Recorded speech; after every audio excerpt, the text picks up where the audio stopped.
Hello, my dear friends. How are you? I hope you are fine. Welcome to my channel, Law Scholars and Legal Issues. I am Advocate Vanita. I am presenting here again with another important concept that is related to IPC. 2 दिनों से मैंने किसी प्रकार का कोई lecture upload नहीं किया है और क्योंकि मेरी कुछ हेल्थ इश्यू था और आज भी ये लेक्चर अपलोड होने में टाइम लग गया है. Sorry for that inconvenience. चलिए आज का लेक्चर हम स्टार्ट करते हैं. Act not intended and not known to be likely. ये क्या बात कर रहा है? ये बात कर रहा है कि एक ऐसा एक्ट है, इंटेंशन नहीं थी जिसमें, नॉट इंटेंटेड, किसी प्रकार की इंटेंशन नहीं थी, नॉट नॉन और इस बात की नॉलेज भी नहीं थी कि उसका कोज डेथ या ग्रीवियस हर्ट हो जाएगा, डन बाय कंसेंट और वो कंसेंट से हुई. एग्जांपल ले लीजिए, आप मान लीजिए कि 2 बच्चे खेल रहे हैं और उनमें आपस में नहीं पता, ना दोनों की इंटेंशन है कि एक दूसरे को चोट लग जाएगी. खेल खेल में अगर किसी की डेथ हो जाती है, ग्रीवियस हर्ट हो जाता है, तो वो एक डिफेंस माना जाएगा. Nothing which is not intending to cause death or grievous hurt and which is not known by the door का मतलब जिसने एक्ट किया है, to be likely to cause death or grievous hurt is an offense by reason of any harm which is may cause. कि किसी प्रकार की चोट लगने से अगर वो एक्ट हुआ है, ग्रीवियस हर्ट हुई है या डेथ हुई है, उसमें किसी प्रकार की इंटेंशन नहीं थी और ना ही किसी प्रकार की नॉलेज थी. To be intended by the doer to cause to any person above 18 years age. ये इंपॉर्टेंट वर्ड है, अबव 18 ईयर्स ऑफ एज. ये एग्जाम में पूछ ले जाता है कितनी उम्र तक की बात हो रही है. 18 साल तक की एज में अगर मान लो किसी के द्वारा कोई ऐसा एक्ट हो जाता है, हु हैज गिवन कंसेंट, 18 साल के बाद की बात है, above 18 years of age, up to नहीं है, अबव 18 साल की उम्र होने के बाद अगर किसी ने कंसेंट दे दी थी किसी प्रकार के खेलने के लिए या किसी प्रकार के अम्यूजमेंट के लिए, who has given consent whether express और इम्प्लाइड, चाहे वो लिखित फॉर्म में थी या वैसे इम्प्लाइड फॉर्म में थी, कंडक्ट के द्वारा हुई, टू सफर दैट हार्म, की किसी प्रकार की चोट पहुंच सकती है, और by reason of any harm which it may be known by the doer, और वो जो है हार्म हुआ है और डोर को इस बात का ये रीजन नहीं था, ये पता ही नहीं था, likely to cause to any such person who has consented. हालांकि इसमें 2 व्यक्तियों ने मिलकर कंसेंट दी थी कि वो अपने आप को रिस्क उठा रहे हैं. A and Z agrees to fence with each other. A और Z है, सहमति करते हैं कि हम जो है खेलेंगे, एंजॉय करेंगे, अम्यूज करेंगे. This agreement imply the consent of each. इसमें दोनों की कंसेंट थी टू सफर एनी हार्म विच, अगर किसी प्रकार का हार्म हो जाता है, in the course of such fencing, उस फेंसिंग को करते हुए, may be cause without four play, किसी प्रकार का इंटेंशन नहीं था. एंड इफ ए, अगर ए वाइल प्लेइंग फेयरली, अगर खेलते खेलते जेड को चोट पहुंचा देता है तो ए ने किसी प्रकार का ऑफेंस नहीं किया होगा. ये एग्जाम्पल जो एग्जाम में पूछ लिया जा सकता है. सेक्शन 88 कहता है act not intended to cause death. इसमें भी क्या इंटेंशन नहीं थी कि डेथ कॉज हो जाएगी. डन बाय कंसेंट, सहमति हुई. गुड फेथ में, किसी पर्सन के बेनिफिट के लिए किसी ने एक्ट कर दिया. जैसे ये हॉस्पिटल्स में हम मरीज को लेके जाते हैं, मरीज की भलाई के लिए, उसको बचाने के लिए डॉक्टर अपने आप ऑपरेशन वगैरह कर देता है, तो वो इस सेक्शन में फॉल कर जाएंगे. नथिंग, कोई भी, which is not intending to cause death, जिसमें इंटेंशन नहीं थी डेथ कॉज करने की, कोई भी ऐसा ऑफेंस नहीं माना जाएगा. By reason of any harm, इस वजह से कि उसने वो हार्म कर दिया है, और भी intended by the doer to cause, और या उसकी इंटेंशन थी कि उसने चोट पहुंचाई है, और भी नॉन बाय द डोर, या डोर को पता था, यानी कि जिसने वो एक्ट किया उसको ये पता था, नॉलेज थी कि चोट हो सकती है. इसमें क्या इंटेंशन नहीं थी, लेकिन ये हो सकता था, उसे पता था कि भी चोट हो सकता है, कुछ हार्म हो सकता है. To any person for whose benefit, जिस व्यक्ति के बेनिफिट के लिए वो एक्ट कर रहा है, किसमें, गुड फेथ में कर रहा है. And who has given consent, और उसकी कंसेंट है. तभी तो आपने देखा होगा ऑपरेशन वगैरह हॉस्पिटल्स में करते हैं तो क्या होता है, एक फॉर्म फिल करवाते हैं, उस पर सिग्नेचर लेते हैं, वेदर एक्सप्रेस और इम्प्लाइड, चाहे वो एक्सप्रेस फॉर्म में हो, इम्प्लाइड फॉर्म में हो, टू सफर दैट हार्म और टू टेक द रिस्क, उसके लिए जो भी हार्म उसको हो रहा है उसके लिए वो तैयार है और किसी प्रकार का रिस्क भी हो सकता है. Illustration, a surgeon knowing that, एक सर्जन है वो जानता है कि पार्टिकुलर ऑपरेशन जो है उसे डेथ भी हो सकती है जेड की, और जो एक दर्द भरी शिकायत उसकी आई थी, किसी पेशेंट की आती है और डॉक्टर कहता है कि जी मुझे चोट लग रही है या मुझे ये बहुत ज्यादा दर्द हो रहा है, तो डॉक्टर क्या करता है, उसको ऑपरेशन करता है. डॉक्टर को ये भी पता है कि अगर ऑपरेशन फेल हो गया तो डेथ हो सकती है, but not intending to cause, पर वो डेथ नहीं करना चाहता जेड की. And intending in good faith, और गुड फेथ में कर रहा है, भले के लिए कर रहा है, जेड के बेनिफिट के लिए कर रहा है, परफॉर्म करता है ऑपरेशन जेड पर, जेड की कंसेंट से. ए ने किसी प्रकार का ऑफेंस नहीं किया है। तो ये भी इंपॉर्टेंट एग्जांपल आप माइंड में रख सकते हो। सेक्शन 87 का आप एग्जांपल माइंड में रख सकते हो कि अम्यूजमेंट के रिगार्डिंग। 88 का आप एग्जांपल रख सकते हो कि जिसमें क्या है, ऑपरेशन करता है डॉक्टर, कोई भी ऐसा कदम पेशेंट की भलाई के लिए उठाता है। Act done in good faith. अब एक्ट डन है गुड फेथ में है, बेनिफिट ऑफ चाइल्ड के भले के लिए और इंसान यानी कि कोई पागल व्यक्ति है जिसको नॉलेज नहीं है, और by consent of guardian, guardian की कंसेंट। ये गार्जियन की कंसेंट वाला मैटर आ गया जहां पर बच्चा जो है वो माइनर है। Nothing which is done in good faith for the benefit of a person 12 years of age. 12 साल से छोटे बच्चे के रिगार्डिंग और ऑफ अनसाउंड के रिगार्डिंग बाय कंसेंट, कंसेंट हो जाती है या तो एक्सप्रेस फॉर्म में होगी या इम्प्लाइड फॉर्म में होगी, गार्जियन की या दूसरे व्यक्ति की जो लॉफुल कस्टडी उसके पास है, इज एन ऑफेंस नहीं माना जाएगा by reason of any harm. वही चीज है कि क्या उसने, कि कहने का मतलब है कि 12 साल से छोटा बच्चा इंसान जिसकी मेंटली प्रॉब्लम है कुछ, या उसमें गार्जियन की कंसेंट होती है, तो उस रिगार्डिंग क्या है कि उसमें छूट रहेगी।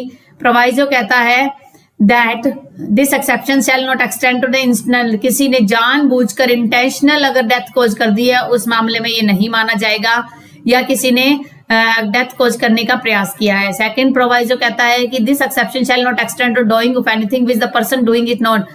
या इस ऐसे व्यक्ति पर वो अप्लाई नहीं होगा जहां पर व्यक्ति ये जानता है कि इसमें 100% उसकी डेथ ही होनी है और इसको करने का फायदा नहीं है। जैसे मान लो एग्जांपल हो, डॉक्टर का ले, डॉक्टर को पता है कि अगर मान लो उसको अगर ये ऑपरेशन नहीं करते तो वो कुछ दिन और जी सकता है, और ऑपरेशन हुआ तो वो 100% डेथ हो जाएगी, तो उस मामले में उसको जो है किसी प्रकार की छूट नहीं मिलेगी। For any purpose other than the preventing, कोई और पर्पज के लिए अगर मान लो उसको लगता है कि उसको बचाया जा सकता है, उस पर्पज के लिए अगर वो कुछ कर रहा है तो कोई इशू नहीं है, अदरवाइज क्या है वो डेथ की मानी जाएगी। That this exception shall not extend voluntary causing, जानबूझकर जानते बूझते ग्रीवियस हर्ट कर दी है या ग्रीवियस हर्ट करने का प्रयास किया है, और या वो डेथ को प्रिवेंट करने का अगर वो प्रयास कर रहा था तो कोई इशू नहीं है, अदरवाइज क्या है वहां पर इशू क्रिएट हो जाएगा, उसको किसी प्रकार का डिफेंस नहीं मिलेगा। फोर्थ एक्सेप्शन कहता है that this exception shall not extend to the abetment of any offence. ये एक्सेप्शन उस जगह भी एप्लीकेबल नहीं होगी जहां पर किसी ऑफेंस को करने के लिए अबेट किया गया हो। तो ये फोर्थ एक्सेप्शन है। 4 एक्सेप्शन इसके इंपॉर्टेंट आप माइंड में रखिएगा, एग्जाम में पूछ लिया जा सकता है कि सेक्शन 89 में कितने एक्सेप्शंस हैं। फर्स्ट एक्सेप्शन किससे डील करती है, सेकंड किससे करती है, थर्ड किससे करती है, फोर्थ किससे करती है। किसी भी प्रकार से घुमा फिरा के प्री में क्वेश्चन पूछा जा सकता है। इलस्ट्रेशन कहता है A in good faith for the child's benefit without child consent. A मान लो डॉक्टर है, गुड फेथ अच्छे विश्वास के साथ चाइल्ड के बेनिफिट के लिए चाइल्ड की कंसेंट के बिना क्या कर दिया है, child cut for the stone by surgeon knowing it to be like the operation will cause. यहाँ पर उसने कट लगाया और उसे पता था कि वो डेथ कॉज हो जाएगी, बट नॉट इंटेंडिंग, पर उसको वो जो है इंटेंशन नहीं थी, उसको पता तो था कि डेथ हो सकती है लेकिन उसकी इंटेंशन नहीं थी। इस मामले में वो बचा जा सकता है। A is within the exception, A इस एक्सेप्शन में आ जाएगा। अब आप एक और एग्जाम्पल को सोच के देखिए। मान लीजिए मैं हूं डॉक्टर हूं, मेरा किसी व्यक्ति के साथ कोई बैर चल रहा है, दुश्मनी चल रही है, और वो पेशेंट बन के मेरे पास आ जाता है। मैं जानबूझकर उसको मारने के लिए कट लगाता हूं, तो क्या मैं इस एक्सेप्शन में फॉल करूंगा? I will not come with in this exception. तो ये जो सेंस है कि वहां पर उसकी इंटेंशन है कि जानबूझकर उस व्यक्ति को चोट पहुंचाना चाह रहा है, मारना चाह रहा है, क्योंकि उसके साथ रंजिश है, राइवलरी है, वो उसका एक तरीके से रकीब है। सेक्शन 90 बात कर रहा है कि कौन सी कंसेंट, अब मान लो ऊपर वाले मामले में कंसेंट है, सेक्शन 87, 88, 89 में कंसेंट दी गई है कि कंसेंट होगी तो कोई इश्यू नहीं है, लेकिन अब बात आ रही है कि 90 कहता है कि अगर वो कंसेंट इन 5 ग्राउंड पर दी गई है तो उसकी कोई वैल्यू नहीं है। अ consent is not such A consent intending any section if the consent जो है, पहला पॉइंट फियर और इंजरी में दी गई है, under misconception of fact, fact को मिसकंसेप्ट किया गया है, फैक्ट का पता नहीं है, उसको घुमा फिरा के कंसेंट ली गई है, और and if the person doing the act knows, और पर्सन जानता है कि वो एक्ट कर रहा है, और reason to believe that the consent was given, और उसे ये भी पता है कि कंसेंट जो है वो फियर और मिसकंसेप्शन में दी गई है, तो उसे किसी प्रकार की वहां पर कंसेंट नहीं मानी जाएगी। कहने का मतलब उस कंसेंट को कंसेंट नहीं मानोगे जो या तो फियर और इंजरी की, जो आपको कोई कान के ऊपर बंदूक रख के कहता है आपको कंसेंट देना पड़ेगा आपके ऑपरेशन करने के लिए, या साइन कीजिए, वो कंसेंट नहीं मानी जाएगी। मिसकंसेप्ट किया गया है, मिसकंसेप्ट उसको अलग ही बात समझाई गई है, तो उस मामले में कंसेंट नहीं मानी जाएगी। फिर थर्ड है कि कंसेंट ऑफ इंसेन पर्सन के मामले में कंसेंट नहीं मानी जाएगी, जो पहले से इंसेन है उसको यही नहीं पता। If the consent is given bye a person who from unsoundness of mind और intoxication is unable to understand the nature and consequence of that to which he is given his consent, उसे पता ही नहीं है कि क्या consent है, क्या देना है, तो उस मामले में कंसेंट नहीं मानी जाएगी। कंसेंट ऑफ चाइल्ड के मामले में जब वो 12 साल से छोटा है उसे कंसेंट नहीं माना जाएगा। तो ये पॉइंट्स हैं जहां पर आपको लेके चलना है। इसके अलावा एक पॉइंट और भी आता है जो यहाँ पर मेंशन नहीं है, मैं आपको बताती हूँ। उस पॉइंट के साथ क्या है कि ये कंसेंट के जो है 5 पॉइंट्स बन जाते हैं कि 5 तरीके से आप कंसेंट जो है नहीं मानोगे। ये 5 तरीके, 4 तो इसमें दे ही रखे हैं, फियर है, मिसकंसेप्शन है, और इसके अंदर आपको दिया गया है इंसेन पर्सन की बात कही गई है, और उसके बाद आपको दिया गया कि अगर चाइल्ड ने कोई कंसेंट दिया तो उसकी कोई वैल्यू नहीं है।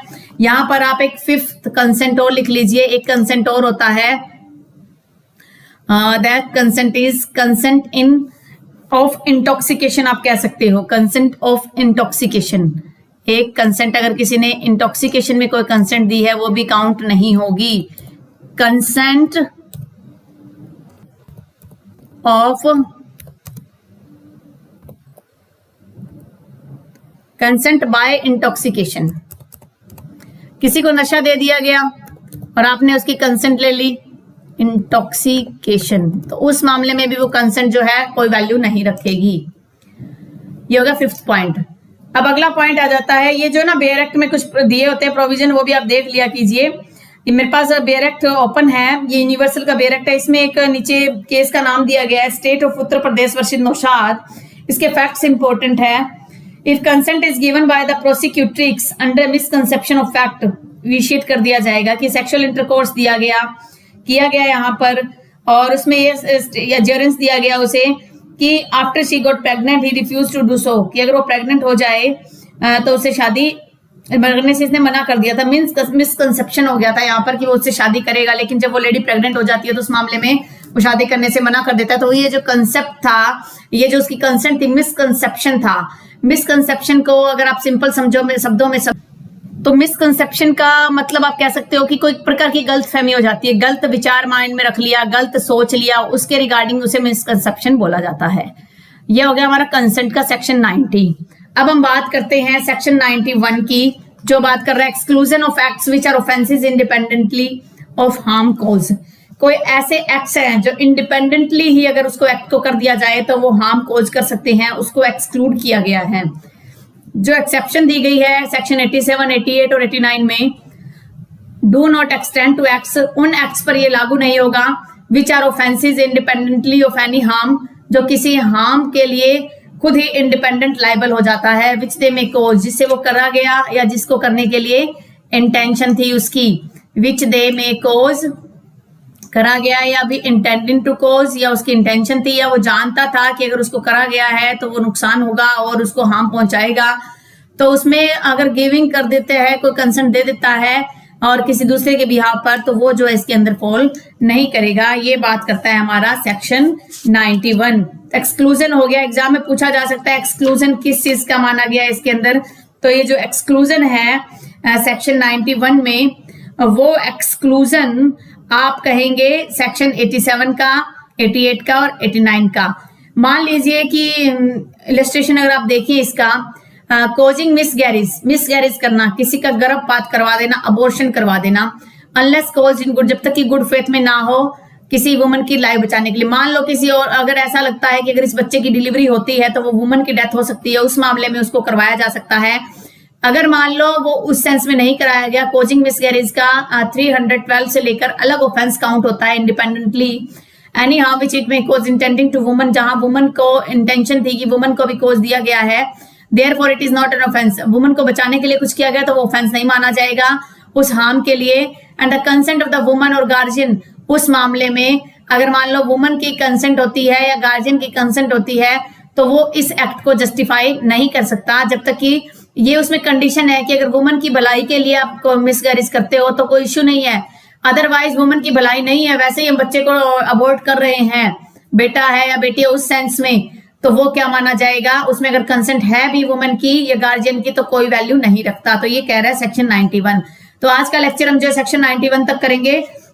नेक्स्ट क्लास में मैं आपको 92, 93, 94, 95 टोटल कवर कर दूंगी और उससे नेक्स्ट क्लास में हम प्राइवेट डिफेंस को स्टार्ट करेंगे और फटाफट कंप्लीट करेंगे, क्योंकि कभी भी अप्रैल के मिड में हरियाणा जुडिशरी का एग्जाम हो सकता है। तो मेरी कोशिश है कि फटाफट हम सिलेबस को कंप्लीट करें।